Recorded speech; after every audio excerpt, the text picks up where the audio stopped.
সামনে ত্রয়োদশ জাতীয় সংসদ নির্বাচনকে কেন্দ্র করে কোনো ধরনের বিশৃঙ্খলা কিংবা দুর্নীতিমূলক কর্মকাণ্ড যাতে সংগঠিত না হয়, সেই লক্ষ্যে আইনশৃঙ্খলা বাহিনী সর্বোচ্চ সতর্ক অবস্থানে রয়েছে।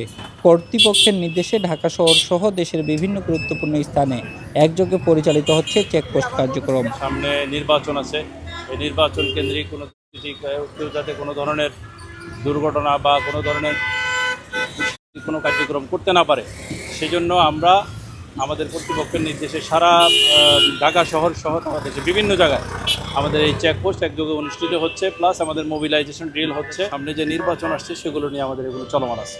এই সার্বিক নিরাপত্তার স্বার্থে এই কার্যক্রমগুলো আমাদের চলমান থাকবে। এরই অংশ হিসেবে রাজধানীর খিলক্ষেত থানার আওতাধীন ৩০০ ফিট সড়কে চালানো হয়েছে বিশেষ তল্লাশি অভিযান চলাকালে বিভিন্ন ধরনের মোটরসাইকেল ও প্রাইভেট কার থামিয়ে তল্লাশি করেন পুলিশ সদস্যরা। প্রয়োজনীয় কাগজপত্র না থাকা কিংবা হেলমেটবিহীন চালকদের বিরুদ্ধে নেওয়া হয় আইনানুগ ব্যবস্থা। খিলক্ষেত থানার দায়িত্বরত ওসি মোহাম্মদ আব্দুল আলিম জানান, নির্বাচনের আগে আইনশৃঙ্খলা পরিস্থিতি স্বাভাবিক রাখতে এ ধরনের তল্লাশি ও চেকপোস্ট কার্যক্রম নিয়মিত অব্যাহত থাকবে। তৌফিক আদনান ইমন, বাংলাদেশ টাইমস।